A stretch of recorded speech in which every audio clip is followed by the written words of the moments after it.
Pitney began almost 100 years ago.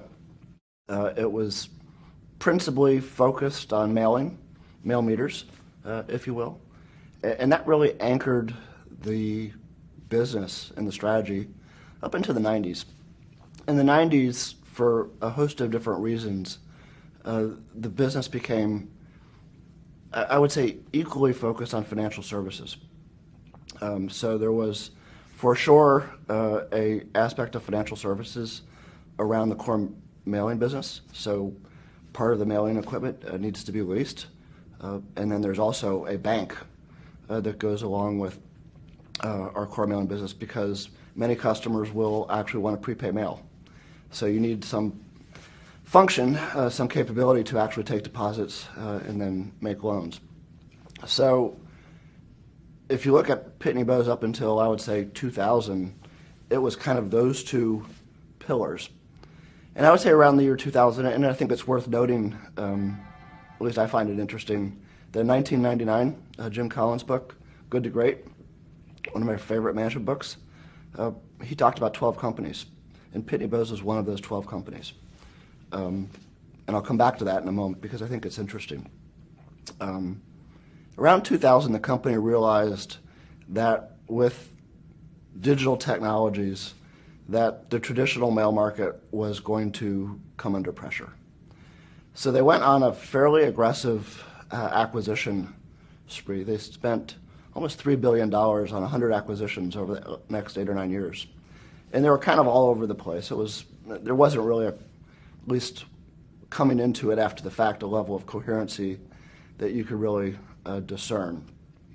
But what happened, and I would say a little bit of good luck. So the financial services aspect of the business, they got out of kind of, I would say, the peripheral businesses in 2005, 6, 7. So they were into jet engines. They were into all kinds of different leasing vehicles, but they got out of that before the financial crisis.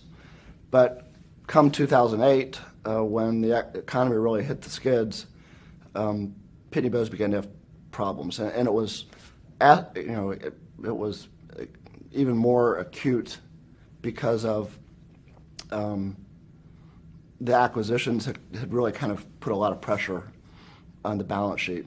And then with 2008, the financial crisis, companies just stopped mailing. So they had kind of a perfect storm, if you will. So at the outset, we were pretty limited. It had to be in-house. So we had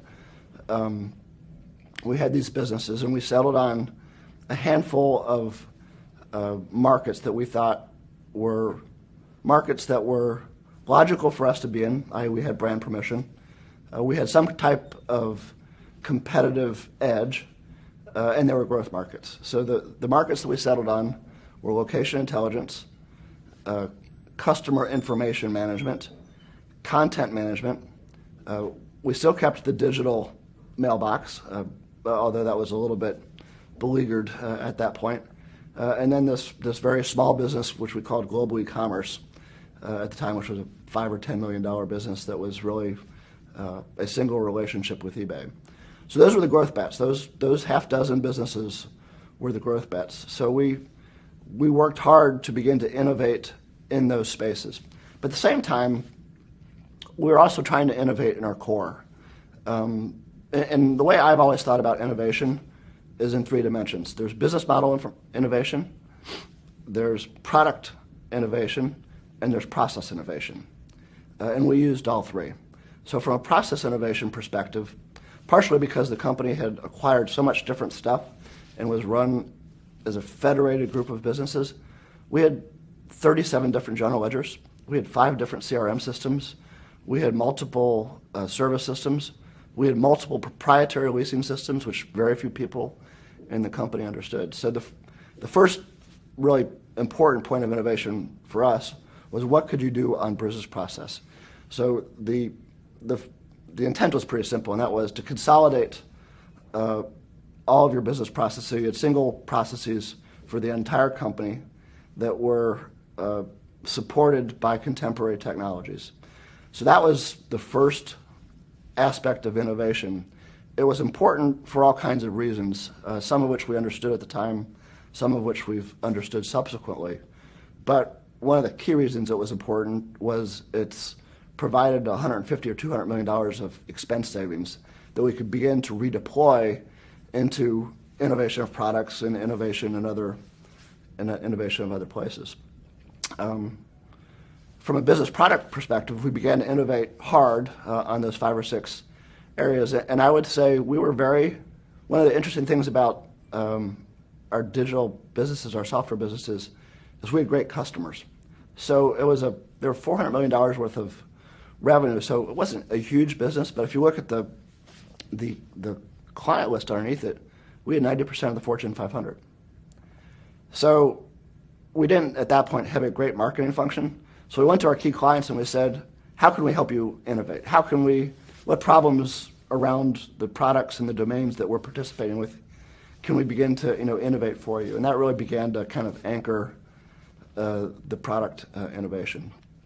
And then we started on 2 business model innovations, one which yielded pretty quick results and one that took a while. But in our global e-commerce business, that was really kind of a platform business in the sense that it is a business platform that has all the attributes of a business platform, and that is, if you can get enough volume through it, it scales nicely.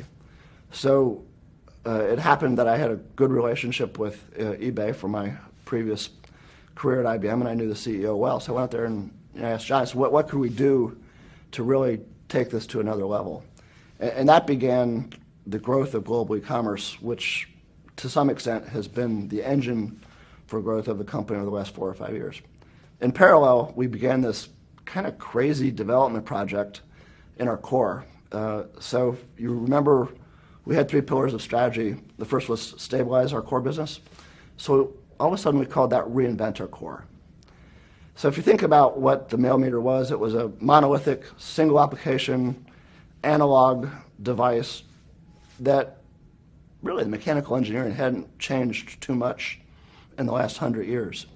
So we said, what if you could evolve that business to a platform business of its own so that the device would become a utility, but a multi-application utility that would certainly do the evidencing of mail, but would do shipping and do lots of other applications as well.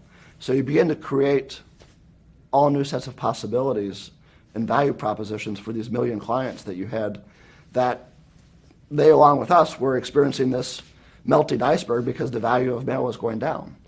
So that began, in 2013, and those 2 aspects of innovation around business model are the most exciting aspects of innovation going forward.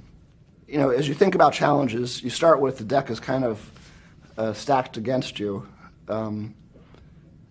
We had some intrinsic advantages which helped.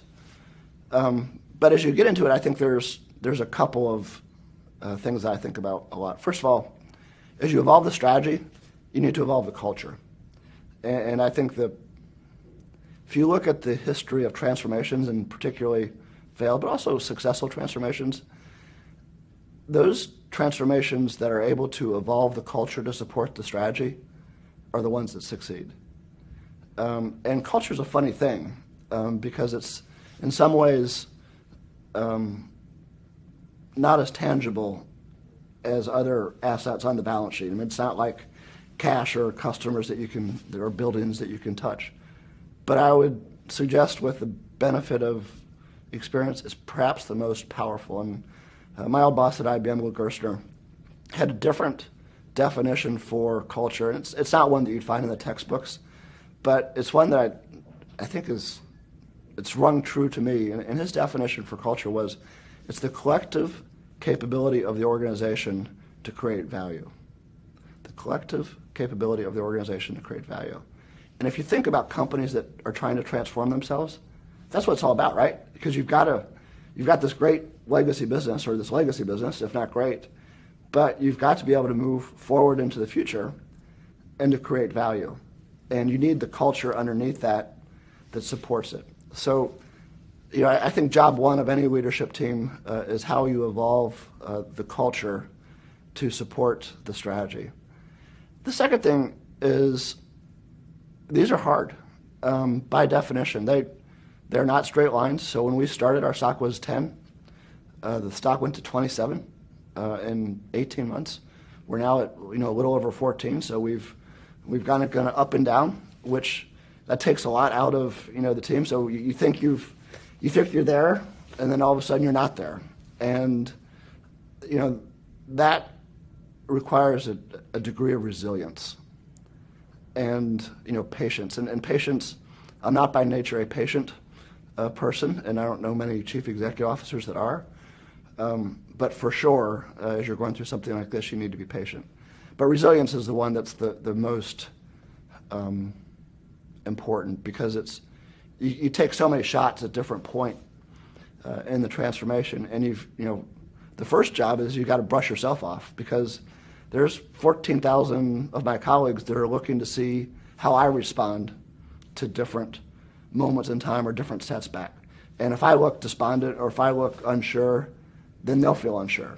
So job one is if you have your own moments of doubt, that you've got to deal with those, and you've got to deal with those pretty quickly, because people are paying attention. At the same time, you can't be Pollyannic. People respond to leadership that's authentic. So you got to level with people that this is going to be tough. And I use a quote with him all the time. It's from Napoleon, and he's Napoleon's definition of leadership is leaders define reality, but provide hope. And I think that's the tricky balance. You can't be Pollyannic. You can't ignore reality, because denial will get you in more trouble. But if you don't provide hope, then you lose the team. So it tends to be those kind of softer characteristics, as opposed to financial or business characteristics, that end up being the dispositive attributes in terms of what you need in order to work your way through a transformation.